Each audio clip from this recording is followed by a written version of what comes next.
Bom dia, começa agora o Sindepres Entrevista. O nosso convidado de hoje é o professor e economista Márcio Postma. Bom dia, professor. Bom dia, satisfação estar contigo, com o Genival aqui, estreando esse novo canal. Temos também a presença do presidente do Sindepres, Genival Bezerra Leite. Bom dia, presidente. Bom dia, Cleide. Bom dia, professor. Seja bem-vindo a esse nosso primeiro programa na nossa TV. Muito bem. Quero lembrar que esse programa é transmitido ao vivo pela internet, pelo site www.tvsindepres.org.br. Para você que está nos assistindo, pode enviar sua pergunta para tvsindepres@sindepres.org.br. Professor, eu gostaria que você fizesse um pouquinho mais de uma sua apresentação. Sei que o professor é da Unicamp, é presidente hoje da Fundação Perseu Abramo. Queria que você falasse um pouquinho mais sobre esses trabalhos. Com prazer. Tenho desenvolvido uma atividade muito próxima ao mundo do trabalho, de maneira geral. Isso se inicia praticamente desde quando ingressei na universidade, Faculdade de Economia, na Universidade Federal do Rio Grande do Sul. E lá comecei a trabalhar junto ao DIEESE, Departamento Intersindical de Estatística e Estudos Socioeconômicos, que é uma instituição mantida pelos sindicatos. Me formei e dei sequência a esse trabalho junto ao DIEESE em Brasília. Isso nós estamos falando de 1985, é o século passado, quando o Brasil viveu um momento importantíssimo, que foi a Constituição Federal de 1988. E depois, em 89, eu fiz um concurso estadual de Campinas, onde tive a oportunidade de fazer o curso de pós-graduação, doutoramento e desenvolver a carreira acadêmica como professor, pesquisador, tendo a oportunidade, inclusive, de estudar e fazer pesquisa como professor visitante em algumas universidades na Europa, como é o caso da Inglaterra, na França e na Itália. Posteriormente, já então nesse século, nos anos 2000, tive a oportunidade de trabalhar junto à administração do município aqui de São Paulo, numa secretaria inovadora para a administração municipal, que foi a Secretaria de Desenvolvimento, Trabalho e Solidariedade, 2001 a 2004, na gestão da prefeita Marta Suplicy. E de 2007 a 2012, também tive uma outra oportunidade, a partir de um convite feito pelo próprio presidente Lula e também o ministro Mangabeira Unger, então ministro da Secretaria Especial de Assuntos Estratégicos da Presidência da República, dirigi o IPEA, Instituto de Pesquisa Econômica Aplicada, nesses períodos de 5 anos. Depois retornei, encontro-me na Universidade Estadual de Campinas, onde sou professor titular, e ao mesmo tempo também vem dirigindo a Fundação Perseu Abramo, que é uma instituição de produção de conhecimento vinculado ao Partido dos Trabalhadores. Ok. Queria pedir aqui ao presidente falasse um pouco sobre o que é o Sindepres, aproveitar a oportunidade e falar aí da TV Sindepres. O Sindepres é uma instituição que foi fundada em 1992, como falou o professor, do século passado, e que nós criamos para defender os trabalhadores terceirizados naquela época, que era uma época em que os trabalhadores estavam muito dispersos, a terceirização ela estava crescendo muito nesse sentido, e não havia uma representação desses trabalhadores. O que acontecia? Eu lembro que eu era funcionário da empresa e a gente recebia pelo correio a convenção coletiva depois de 4, 5 meses, só para cumprir, não tinha mais nada, sabia quando era a database, quando era que tinha as discussões, quando é que você podia participar do sindicato do qual a empresa acompanhava e os trabalhadores poderiam ser filiados, né? Aí foi que nós juntamos um grupo, fundamos o Sindepres, e eu presido o Sindepres desde essa época. Procuramos sempre fazer um trabalho crescente dentro do sindicato, em todas as áreas, a área social, no crescimento do próprio salário dos trabalhadores, organizar. É tanto que hoje o trabalho terceirizado e temporário no estado de São Paulo, se você fizer uma comparação com os demais estados brasileiros, há uma diferença em termos de ganho, de organização e de respeito pelo seu sindicato, né? Mas tudo isso não era o suficiente, né? Foi aí quando eu conheci o professor Postma e foi realmente uma coisa muito boa, porque nós pudemos fazer um trabalho que nós vem fazendo desde 2005, a respeito de pesquisa, ver aonde está errando mais, onde pode melhorar. E graças a Deus, o sindicato deu um salto de qualidade. E por último, a gente não podia fazer outra coisa a não ser criar a TV Sindepress, que foi inaugurada sexta-feira. E hoje nós estamos começando com o primeiro programa oficial. E se Deus quiser, como foi o sindicato, também será no futuro um grande sucesso. Perfeito. O nosso tema de hoje é mercado de emprego e terceirização. Vamos assistir agora alguns depoimentos de trabalhadores. Para mim, o emprego é uma forma de produzir de alguma maneira para mim e para a sociedade, de me sentir viva e de poder sobreviver, né? Também, porque é uma consequência até isso. O emprego, eu acho que é a soma da capacidade da pessoa com a sua realização pessoal. Porque você estar empregado é você ter razão de vida, dignidade, é você ter motivação, você realizar sonhos. Eu acho que o emprego, ele faz com que a pessoa se sinta viva.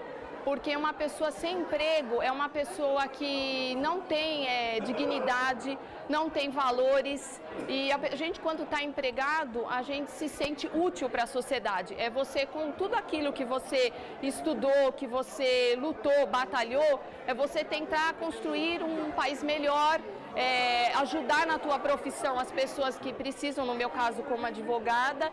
Então, eu acho que o emprego é essencial para que a pessoa se sinta viva. Para mim, o emprego ele é essencial.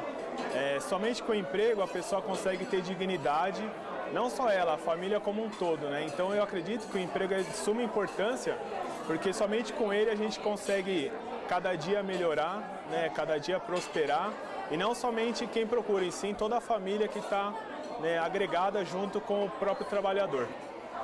O importante é a sua parte financeira e a sua parte pessoal, né? As duas coisas. Eu trabalhei desde 2016 anos, então meu pai me ensinou dessa forma, meus avós ensinaram meus pais dessa forma. Então, às vezes, né, a gente fala que se trata mais como um homem, se você se torna mais independente das suas coisas. Então a importância da parte profissional, mas ainda mexe com a sua parte pessoal. Então, o emprego para mim é quase tudo, né? Porque o dinheiro envolve muita coisa. Envolve a sua alegria financeira, a sua alegria pessoal, pagar suas contas e a sua felicidade. O emprego, assim, para mim, ele é mais do que um modo de subsistência. Além da questão financeira, é claro que todo mundo precisa para sobreviver, o emprego, ele traz dignidade para a pessoa, ele traz responsabilidade, né? Tem muitas pessoas em volta de um empregado. Um emprego que se dê, ele envolve uma família, envolve até mais que uma família. Ele é uma questão social também, porque você faz amigos, o seu emprego acaba sendo a sua segunda família, né? Então eu acho isso muito importante para qualquer ser humano, não só o fator financeiro, como social também. A importância do emprego, não só para mim, acho que para todo, né, o povo brasileiro, é a forma de você obter com o suor do seu próprio corpo, né, a dignidade de buscar o reconhecimento e de você ter também, né, um serviço prestado, né, porque o empregado, ele presta um serviço de uma forma remunerada, né, uma contraprestação de serviço, né. Então, é uma forma da gente ter dignidade, de buscar de uma forma honesta, né, e ter dignidade mesmo e obter maiores, assim, condições de trabalho. O conceito de emprego você pode abordar através de vários setores. Setor econômico, setor financeiro, sociológico, jurídico. Não é? Mas para a gente ficar mais próximo do trabalhador, uma linguagem mais simples, penso que emprego é o que dá para o homem médio toda a satisfação, seja no seu âmbito familiar, seja no seu âmbito pessoal, e em todos os segmentos da sua vida, porque através do emprego é que você vai conseguir dar dignidade à sua família, sustento, os bens materiais e tudo o que mais você precisa. E um homem sem emprego, hoje eu digo homem gênero, porque a mulher também sem emprego, hoje você não consegue o quê? Educação, você não consegue saúde, habitação. Ou seja, para mim o emprego, ele é uma coisa muito grande, muito ampla, que ele faz parte da vida do ser humano, sem o que poderia-se até dizer, para não causar tanto espanto, seria não existir vida sem emprego. Professor, eu gostaria que você comentasse um pouco aí os depoimentos dos trabalhadores. Manifestações instigantes do ponto de vista da visão multidimensional acerca do trabalho. Não é? As pessoas usam o emprego, mas certamente estão falando do trabalho. Não necessariamente o emprego é a única forma de trabalho. No trabalho, nós temos aquele que fazemos em casa, muitas vezes, e não é reconhecido, não é valorizado.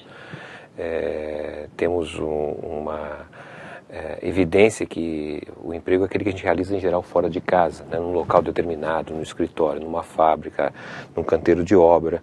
Mas o trabalho é praticamente tudo. Não é? O trabalho também pode ser identificado como quem está estudando, faz parte do processo de ensino-aprendizagem. Então nós temos dois tipos de trabalho, vamos dizer assim. O trabalho heterônomo, que é o trabalho que a gente realiza visando uma recompensa, uma remuneração, para poder ver se com aquele recurso nós conseguimos cobrir as necessidades básicas da vida. E era sobre isso que grande parte dos depoimentos terminou relatando, né, o sentimento do trabalho. Mas, ao mesmo tempo, alguns chamaram a atenção para a relação do trabalho, esse trabalho heterônomo pela sobrevivência, e as possibilidades de fazerem amizades, não é? da dependência desse trabalho em relação à família, porque nós temos o outro trabalho, que é o trabalho autônomo, aquele trabalho que nós fazemos na comunidade, fazemos dentro da nossa casa, cuidando dos filhos, não é? Ajudando de alguma maneira, o trabalho criativo em torno do aprendizagem, do conhecimento. Então o trabalho é uma coisa bem ampla e os depoimentos são muito objetivos e claros para quem, alguns anos atrás, imaginávamos que nós estamos vivendo uma fase de perda de centralidade do trabalho.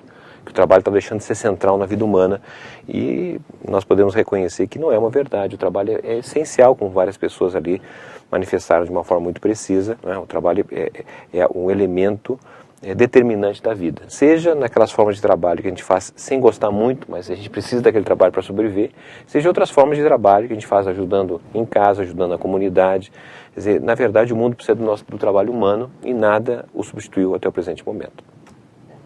Presidente, quer fazer algum comentário sobre a fala dos trabalhadores? Eu queria até ver, mais explorando, que isso aí é muito o campo do professor, o seguinte: será que ainda no futuro nós vamos ter uma forma de trabalho que nós não precisamos mais estar aqui, vamos todo mundo trabalhar em casa, via internet, já que a internet hoje é a grande descoberta, domina tudo? Será que um dia nós ainda vamos chegar a esse ponto, professor, de ter que fazer nosso trabalho em casa, não precisamos mais ter escritório? Tipo, hoje muita redação de jornal faz isso, né? Os redatores já fazem a sua matéria do seu próprio escritório, só manda lá para a redação e eu acho que eles dão uma avaliada e depois publica, né? Imagina, essa é realmente uma questão contemporânea, uma questão que exige uma reflexão mais ampla, porque na verdade a origem do trabalho, desde que o homem desceu da floresta e começou a caminhar de forma bípede, né, o trabalho em geral é realizado em casa. Vamos pensar assim naquela sociedade agrária, no mundo rural, né, as pessoas trabalhavam onde moravam. Moravam na fazenda, trabalhavam na fazenda. Então o trabalho se misturava com o tempo livre, quer dizer, não havia essa separação que nós hoje conhecemos, que é a separação entre tempo de trabalho e tempo de não trabalho. O trabalho só é reconhecido muitas vezes quando ele é realizado fora de casa, num local determinado, uma fábrica, canteiro de obra e assim por diante. Na sociedade agrária não tinha essa separação. Então, essa separação que nós identificamos, que você está chamando a atenção para o fato se ela estaria nos seus limites, ela tem a ver com a chamada sociedade urbana-industrial, em que as pessoas vão morar na cidade, né, e, em geral, uma separação da onde ela mora e da onde ela trabalha. Né. O que está cada vez mais se questionando é se nós não estamos, de certa maneira, voltando à antiga sociedade agrária, porque pela introdução das novas tecnologias de informação, né, pela internet, pelo telefone celular, né, pelos vários instrumentos possíveis do uso da informação e da comunicação, é possível haver uma separação do local em que se trabalha e você realizar aquele trabalho em outro lugar. Ou seja, o trabalho se torna portável. Eu posso não necessariamente estar no meu local de trabalho, mas pela internet, pelo computador, eu posso continuar trabalhando. É muito comum, muitas vezes, que a gente já saiu do trabalho, está indo para casa, daqui a pouco tem um telefone que toca e você tem que decidir, tomar uma decisão sobre determinada coisa. Ou você leva o trabalho para casa, vai dormir com o trabalho pensando nas metas de produção, nas metas de venda que a empresa estabeleceu. Né? Então isso abre uma outra perspectiva, que é justamente romper essa situação do tempo do trabalho e tempo de não trabalho. E se isso se configura, nós podemos reorganizar a cidade de outra maneira. As pessoas não precisam sair todo dia de casa, pegar um ônibus e ir até o lugar de trabalho. Elas poderão trabalhar muito próximo de casa, e aí será certamente uma revolução do ponto de vista da organização da vida entre o tempo e o trabalho. Bom, terminamos esse primeiro bloco. No segundo bloco nós vamos discutir um pouco sobre terceirização como fenômeno global. Professor, quais são os impactos econômico e social da terceirização? Então, a terceirização não é um fenômeno novo, né? Ela é uma manifestação que já existia, inclusive, se nós olharmos como era a organização do trabalho até o final do século XIX, início do século XX, nós vamos perceber que a terceirização era o que predominava nas relações de trabalho, até porque quando se organiza, começam o aparecimento das fábricas, da indústria, não é? O que era muito comum, chamado em inglês putting out, que tinha alguém que ia colher as partes dos componentes das peças em várias casas, porque isso era realizado na casa. Então, a origem, a terceirização é que predominava. O que fez com que a terceirização se reduzisse dramaticamente foi o aparecimento da grande empresa, o chamado Fordismo, né? O Henry Ford, aquele que foi o responsável pela empresa Ford, hoje conhecida mundialmente, uma empresa automobilística, em que ele internalizou tudo, as atividades que estavam fora da fábrica, ele colocou tudo dentro da fábrica, numa linha de produção, e então nós passamos a conviver com essa experiência que é praticamente do século XX, 1913 em diante, em que predomina cada vez mais o trabalho dentro de um local só. Então a terceirização reduziu-se muito, de forma sensível, e só voltou a ganhar alguma dimensão ao final dos anos 70, início dos anos 80, quando esse modelo de organização do trabalho da produção, chamado Fordismo, foi sendo superado por uma outra forma de trabalho, que é o chamado Toyotismo, que vem da experiência da Toyota no Japão, e que é uma outra organização do trabalho, na medida em que a empresa ela se concentra naquilo que é a essência da sua atividade, e as demais atividades que são componentes passam a ser servidas por terceiros. Então é aí que ganha dimensão a terceirização, como sendo um fenômeno internacional, não é um fenômeno no Brasil. A terceirização no Brasil ganhou alguma dimensão no final dos anos 70, nos anos 80 nós tivemos uma década muito difícil, e só nos 90 então que a dimensão ganhou uma dimensão inegável no Brasil, uma dimensão ainda muito selvagem, sem controle, sem regulação, mas como aqui bem, já no início, Genival, como presidente de um sindicato dos mais avançados que nós temos no Brasil, conseguiu estabelecer uma representação, uma organização dos trabalhadores, e nesse sentido começou a reduzir as diferenças que havia em relação aos trabalhadores não terceirizados, não é? Então, nós temos hoje essa questão que, inclusive, certamente o Genival tem condições de nos informar melhor, como está a defesa, a luta pela regulamentação da terceirização, para que nós possamos, então, ter condições de trabalho que não sejam tão discrepantes entre os terceirizados e não terceirizados. Mas a terceirização, de maneira geral, é algo que veio para ficar. Presidente Genival, eu queria que você falasse um pouco justamente dessa questão da regulamentação da terceirização no Brasil. Como é que está essa situação hoje? O que acontece? Olha, a regulamentação hoje no Brasil, ela está da seguinte forma.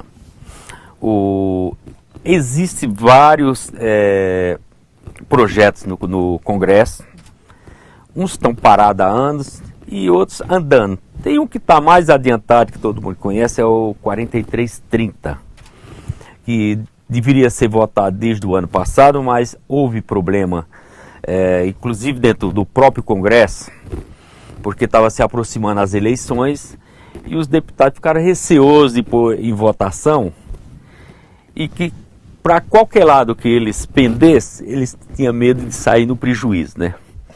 Porque se eles votassem a favor da terceirização, eles iam ter o apoio, sei lá, das empresas que, lógico, ia financiar a campanha, como isso é normal financiar no Brasil, desde que seja legal, não tem problema.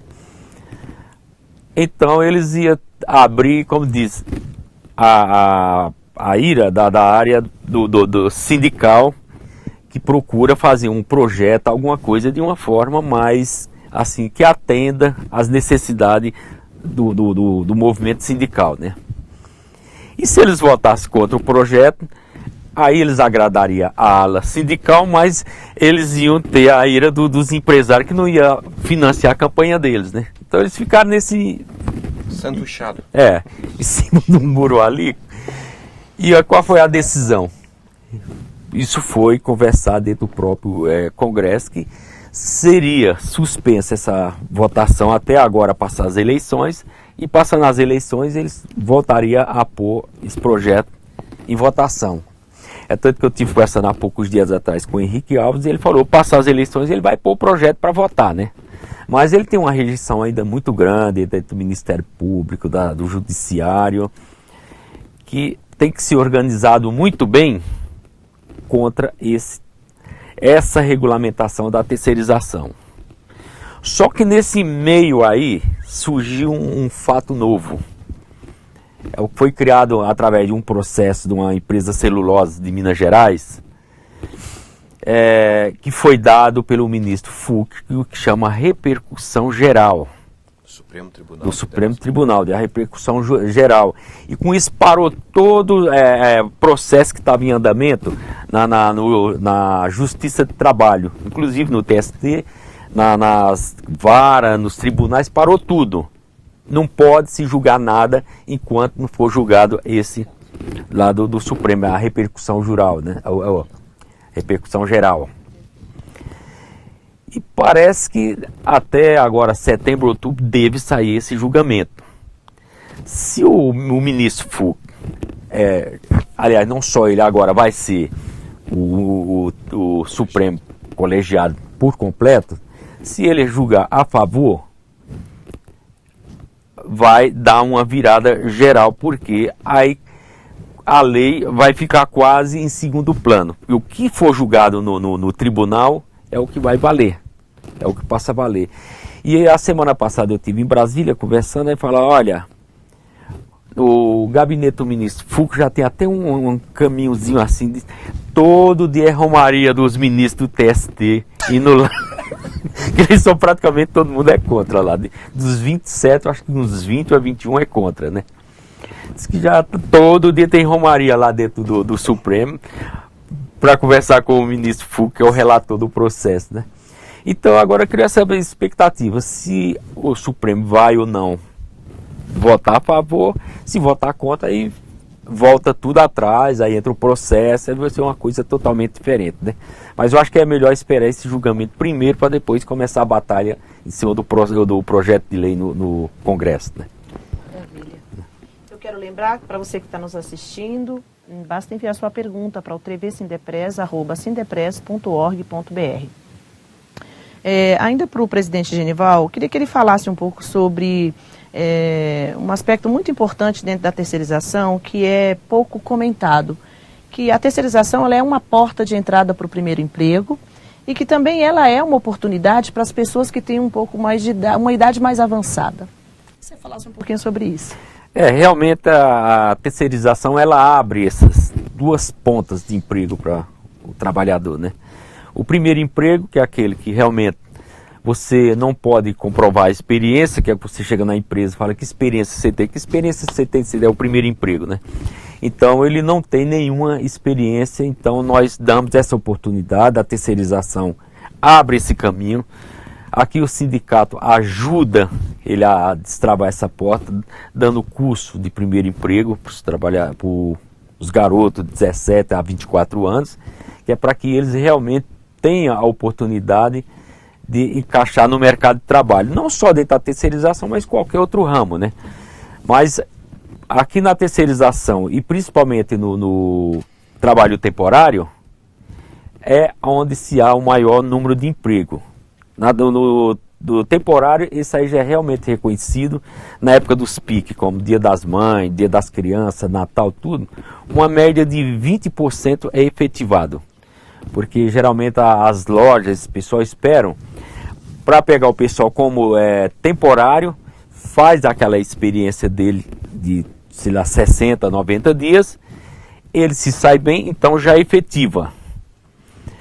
E o pessoal de vamos supor, de terceira idade, 50 anos para frente, eles têm a dificuldade de arrumar um emprego, porque é o seguinte, é na hora que o cara está no seu plena, como diz, da sua experiência, de seus conhecimentos dentro da fábrica, em qualquer outro emprego, ele é substituído por um jovem que está começando a carreira, acabou de sair da universidade, então ele é trocado. Então as empresas não aproveitam esse pessoal para dar o seguinte, aproveitar a experiência dele e transmitir para aquele jovem que está entrando, né?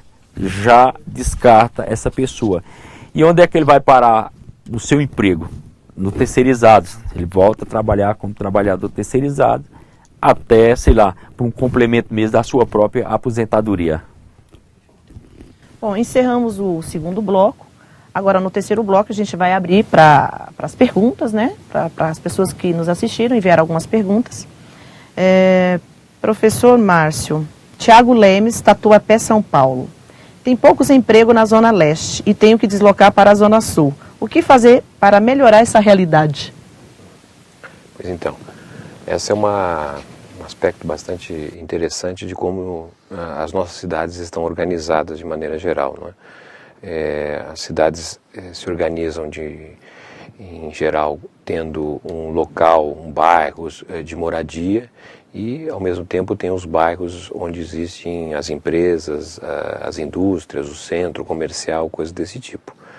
Esse é o modelo de cidade urbana industrial, né, que faz com que as pessoas residam distante do local de trabalho. No caso de São Paulo, a situação é dramática porque a Zona Leste é uma zona central na região metropolitana de São Paulo, tem um contingente superior a 4 milhões de habitantes e se transformou, infelizmente, sem planejamento urbano, sem planejamento econômico, numa região fundamentalmente de moradia e com um pequeno comércio, porque atividades econômicas de porte insuficiente para absorver a todos que lá residem.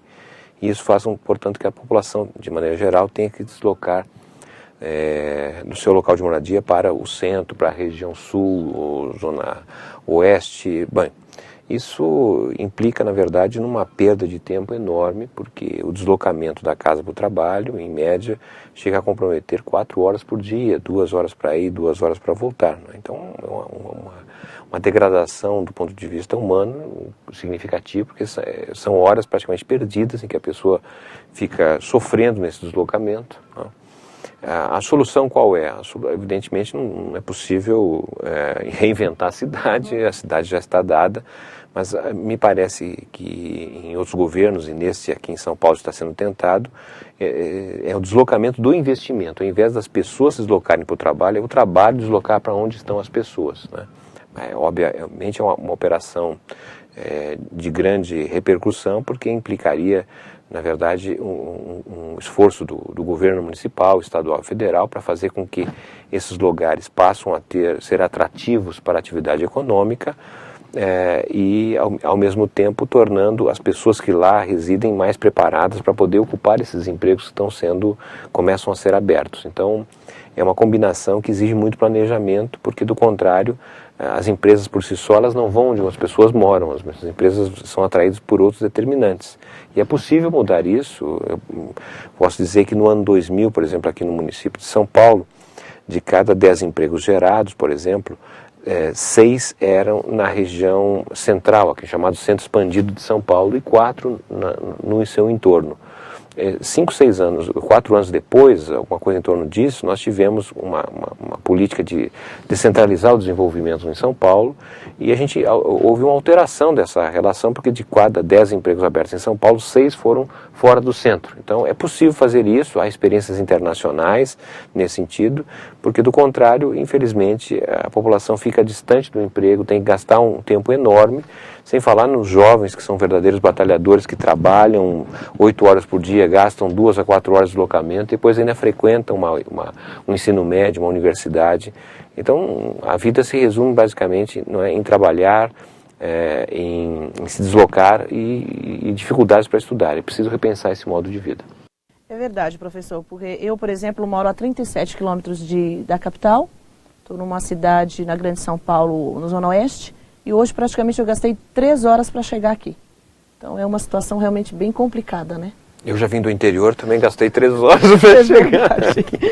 Bom, nós temos aqui também a pergunta da Sueli Machado, Santo Amaro, São Paulo. Por que é tão difícil ampliar o número de creches para a mulher deixar o filho e ir trabalhar? A hora extra, ela faz na verdade 2 perguntas, né? Hora extra, a empresa obriga a fazer banco de horas, ela pode fazer isso?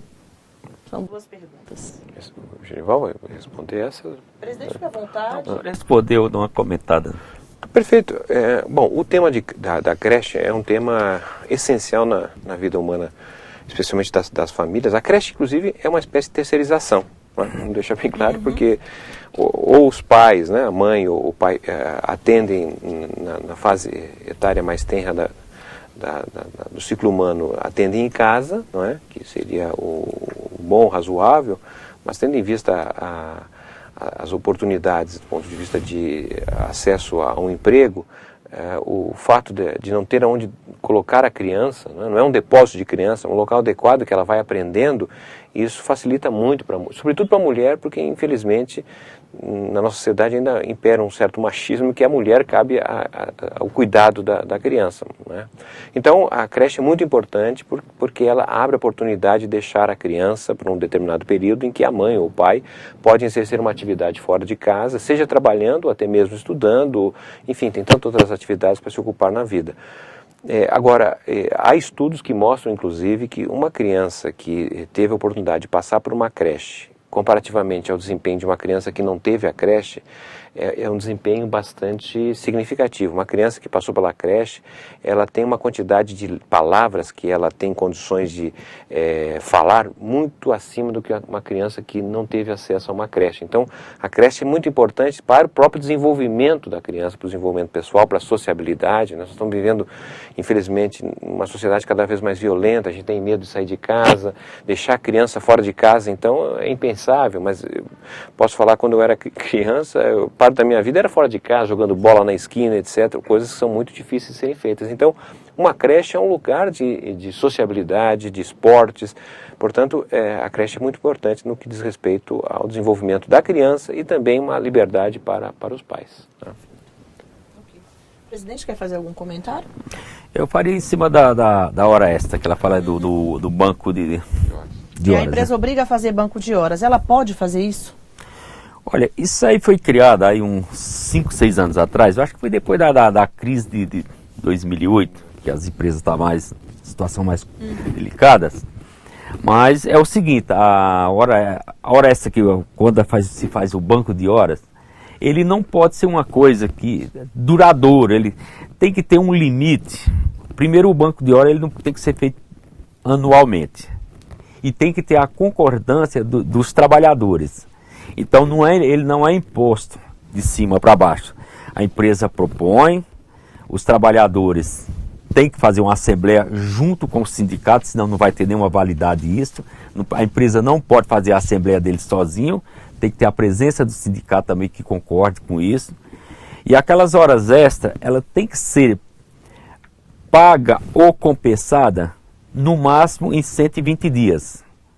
Você não pode fazer hoje hora extra e ficar 1 ano, 2 anos sem receber, nem também compensar. Se em 120 dias, no máximo, que aí já é um acordo entre sindicato, trabalhadores e a empresa, que é exatamente a assembleia é para isso, então ele tem que definir o seguinte, que em 120 dias, 90 dias ou 120 dias, se por acaso o trabalhador não compensar aquelas horas, a empresa é obrigada a pagá-la conforme os índices que determina a própria convenção coletiva, né? E no final de 1 ano, aí se reavalia novamente. Se os trabalhadores acharem por bem que deve renovar o acordo, renova, senão não vai ter a imposição, que tem que ter o acordo de banco de horas, não. Você fique tranquilo que você tem que ver se está acontecendo isso dentro de sua empresa. Se realmente não estão impondo como diz na gíria, de goela abaixo, o banco de horas. E se um dia, por acaso, você tiver crédito e sair da empresa, ela é obrigada a te pagar tudo isso na sua rescisão trabalhista. Perfeito. Tá ótimo. Temos mais uma pergunta aqui. Clarice Santos, Cotia, São Paulo. Participação da mulher cresceu no mercado, só não o salário. Isso é verdade, professor? Clarice sabe das coisas. Não, na realidade, os salários subiram, mas não suficientemente para reduzir a distância que separa a remuneração do homem da mulher, né? Infelizmente, ainda predomina essa questão de gênero, que faz com que as mulheres, muitas vezes com a mesma escolaridade ou até escolaridade superior à do homem, exercendo função equivalente, termina recebendo um salário inferior, né? Agora, se a gente olhar um período mais longo, as desigualdades entre homens, salários de homens e mulheres eram muito maiores, elas vêm se reduzindo, mas a redução é muito lenta, né? Justamente porque ainda impera uma cultura de desigualdade no interior do mercado de trabalho.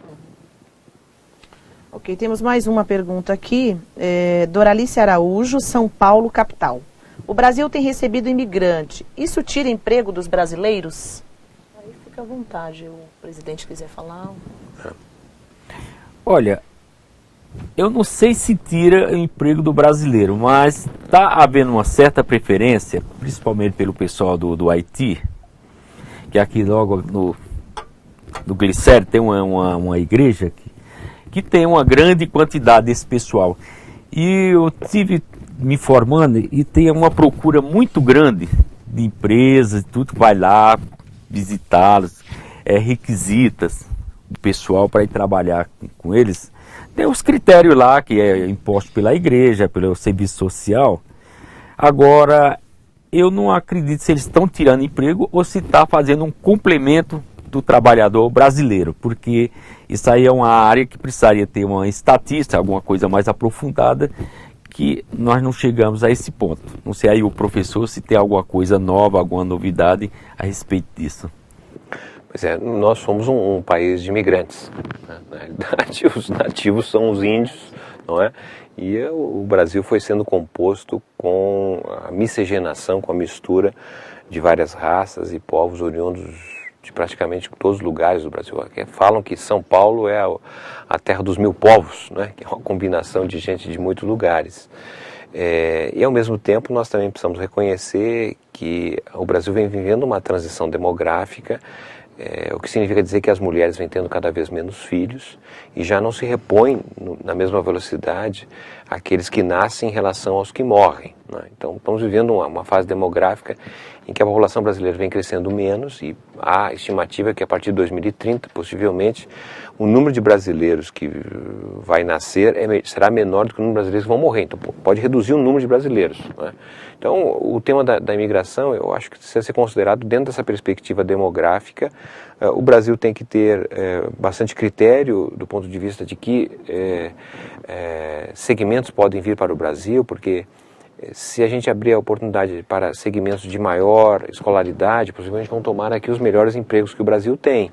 Mas se são ocupações mais simples e que até há uma certa escassez de mão de obra, eu não vejo problema de o Brasil fazer esse movimento. A gente tem até uma experiência já conhecida no Brasil, muito recente, que é o chamado Programa Mais Médicos do Governo Federal, né, que ele abriu a oportunidade para incorporar todos os médicos que estão no Brasil, né? Mas como tem mais vaga do que médicos qualificados, preparados, abriu a oportunidade de vir médicos de outras localidades. Então, não vejo isso como um problema, inclusive porque esse programa Mais Médico ele é temporário, as pessoas não vêm para cá, ficam o tempo todo, temporariamente. Então, é uma maneira do governo também avaliar em que medida essa migração não comprometa o emprego dos brasileiros, porque seria uma tragédia nós passarmos a ter desempregados brasileiros e empregados estrangeiros. Eu acho que seria os sindicatos não vão aceitar esse ponto de...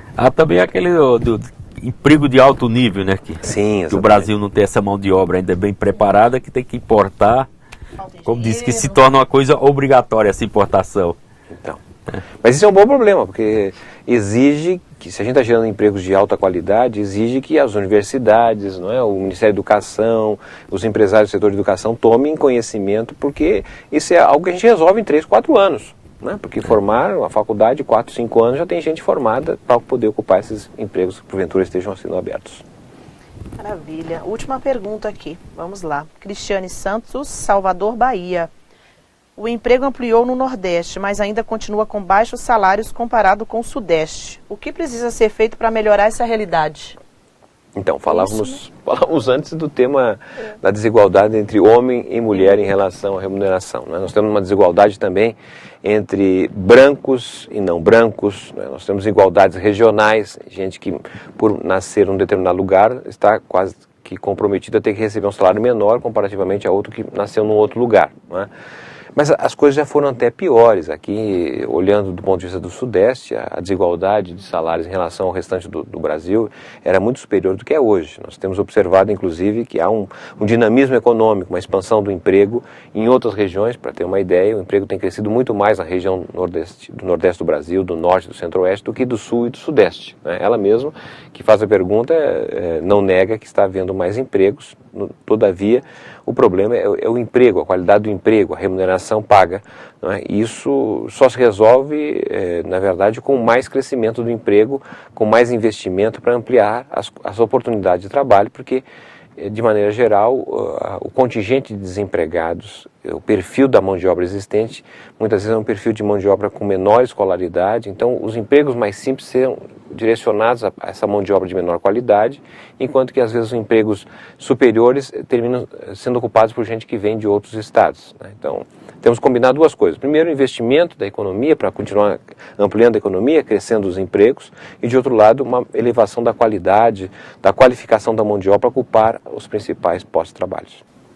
Ok, professor. Bom, chegamos ao final de mais um programa. Eu quero agradecer ao professor pela sua presença e deixá-lo à vontade para fazer suas considerações finais aí. Olha, quem agradece sou eu por essa oportunidade, é uma oportunidade singular, né, na trajetória do Sindipres, o Genival, sua equipe, que tomaram a decisão de constituir, não é, um novo meio de comunicação com os trabalhadores, porque o sindicalismo brasileiro, assim como de outros lugares, fazia um contato com o mundo do trabalho, não é, nas fábricas, nos locais de trabalho e assim por diante. E isso cada vez torna-se mais difícil, tendo em vista a dispersão dos locais de trabalho. Então, essa é uma comunicação mais direta, é uma comunicação adequada. Nós estamos aqui aprendendo também um pouquinho como é que se faz isso, porque ninguém nasceu sabendo, não é? Mas é uma nova forma de produção do conhecimento, da informação. Eu quero dizer da minha honra em poder compartilhar aqui com o sindicato, com a gestão do Genival, você também que está aqui sempre agora à frente, o Daniel, sua equipe, que construíram essa oportunidade que certamente terá um caminho pela frente enorme e com o passar do tempo nós vamos começar a certamente colher os resultados que o sindicato espera. Muito obrigado. Presidente Genival, também fica à vontade aí para fazer suas considerações finais, mas também já agradeço sua participação aqui. Obrigado, Cleide. Eu queria agradecer também a presença do professor, que é muito importante, ele sempre vem aqui enriquecer ao nosso trabalhador terceirizado, trazer boas informações. É uma pessoa que sempre pesquisa e trabalha olhando para esse campo e mostrando o caminho que a gente deve seguir, né? E agradecer aos internautas que estão nos assistindo e que continuem assistindo, porque hoje aquele que existia dentro, como o professor falou, dentro das fábricas, que era conhecido muito como chamava o raio de peão, já nós não precisamos mais fazer isso. Você pode usar o seu celular, até dentro do seu serviço, e dar uma olhadinha ali, ver o que está acontecendo na TV Sindipres, que vai ter sempre coisa boa para você, e que você realmente, isto foi preparado para você encurtar a distância entre sindicato e o trabalhador, porque é isso que nós precisamos, é falar mais rápido e próximo um do outro. Bom, a todos que nos assistiram, especialmente as pessoas que enviaram suas perguntas, o meu grande abraço e até o próximo programa.